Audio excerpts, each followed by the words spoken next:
वो मुद्दा 1947 से पहले 1920 से लेकर 47 तक वो मुद्दा बना के मुसलमानों को मारा गया, काटा गया और उनको ये मजबूर कर दिया गया कि वो ये सोचें कि वो इस देश के शहरी हैं या नहीं। उसके बावजूद इस देश के मुसलमान ने चुना, बोला कि यहां रुककर हम इस देश की डायरेक्शन में, इसके प्रोग्रेस में हम पार्टिसिपेट करेंगे।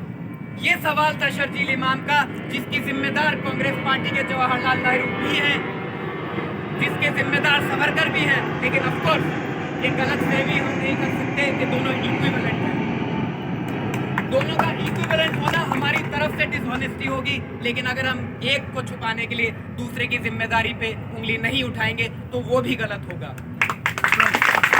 शर्जील इमाम को बड़ा मुद्दा ये था कि मुसलमान इस देश का शहरी तो कहला दिया गया, लेकिन कॉन्स्टिट्यूशनैलिटी के नाम पे कॉन्स्टिट्यूशन उनके फेवर में नहीं दिया गया।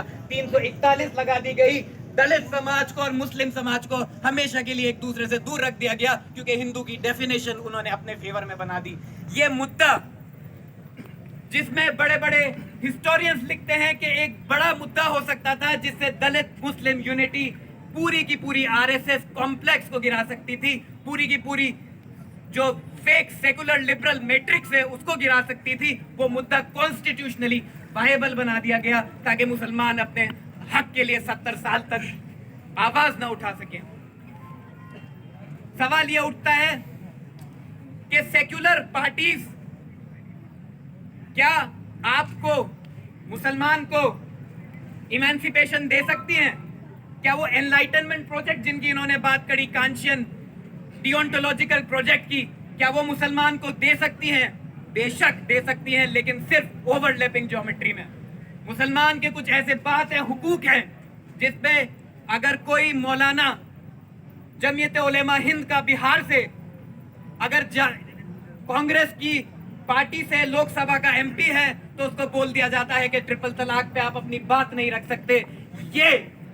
ये प्रॉब्लम है सेकुलर पार्टी की, उनकी आइडियोलॉजी में कैद रह जाते हैं। इसका मतलब ये नहीं है कि अलायंस नहीं हो सकता, इसका मतलब ये है कि अलायंस की लिमिटेशंस होती हैं। और शर्जील इमाम ये बात उठा रहे थे, वो ये नहीं कह रहे थे कि मुस्लिम, हिंदू, सिख, ईसाई एक्सक्लूसिविटी होगी। वो ये कह रहे थे अगर मुस्लिम सड़क पे उतरेगा तो उसका मुद्दा प्रशांत उठाएगा, और अगर प्रशांत नहीं उठाएगा और सिर्फ ऑप्टिक्स की पॉलिटिक्स करेगा तो ऐसा नेता मुसलमान को नहीं चाहिए।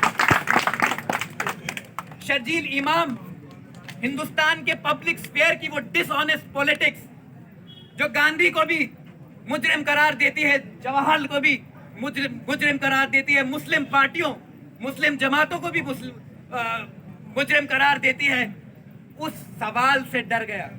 इस वजह से कोई, क्यों आयशा में था, विसल ब्लोअर था एक तरीके से, आयशा नहीं आई। NSUI 600 दिन बाद आई, बहुत अच्छी बात है, हम सलाम करते हैं इनको, ये 600 दिन बाद आए, लेकिन 600 दिन कहां थे ये भी सवाल उठता है। उस 600 दिन में हमारे जानने वाले वो लोग जमीन पे जाके पर्चे बांट के ट्रांसलेशन करके वो लोग थे जिन्होंने ये माहौल तैयार किया है। और आज भी उस माहौल का, उस तैयारी का फायदा दूसरी पार्टी उठाती दिखती हैं। तो हमें लगता है कि चेंज आया नहीं है, सिर्फ फिर से रिपीटेड ऑप्टिक्स हो रही है। दूसरी बात कि सिर्फ और सिर्फ बीजेपी को यह फायदा नहीं है कि मुस्लिम के ऊपर सिक्योरिटी का इशू है। पॉलिटिकल इकोनॉमी के पर्सपेक्टिव से अगर कोई भी एक कौम मार्जिनलाइज्ड होती है तो इकोनॉमी में पार्टिसिपेट करना उसका मुश्किल हो जाता है। यहाँ पे मार्क्सियन फिलोसोफर्स बैठे हैं एक से एक, वो समझते होंगे कि रिजर्व आर्मी ऑफ लेबर का कॉन्सेप्ट क्या होता है, और मुसलमान अकेला और एक जमाने तक दलित 2000 साल उन्होंने बनियों की और ब्राह्मणों की, उन्होंने लेबर का इनका फायदा उठाया है। और ये समझ लीजिए कैपिटलिज्म में बढ़िया ब्राह्मण से ऊपर है, क्योंकि सिर्फ बढ़िया वोट देता है बीजेपी को। ब्राह्मण आपको लेफ्टिस्ट भी मिल जाएगा, ब्राह्मण आपको बीजेपी भी मिल जाएगा, ब्राह्मण आपको कांग्रेस में भी मिल जाएगा। तो पहले समझिए कि कैपिटलिज्म किस तरह से मुस्लिम इकोनॉमी को मार्जिनलाइज करके उससे सरप्लस निकाल के कास्ट पॉलिटिक्स को डिफंक्ट करके किस तरह से एक परपेचुएट करना चाहता है हिंदू राष्ट्र का आइडिया, वो कर सकता था, हम बोलते हैं कि कर ले। लेकिन मुसलमान के खिलाफ इल्जाम होता है कि मुसलमान टेररिज्म में जाता है, वो इस्लामिकेट बनाना चाहता है। उसके पास 56 देश हैं, 56 देश में 56 तरीके की पॉलिटिक्स हो रही है। कहीं डेमोक्रेसी है तो कहीं मोनार्की है।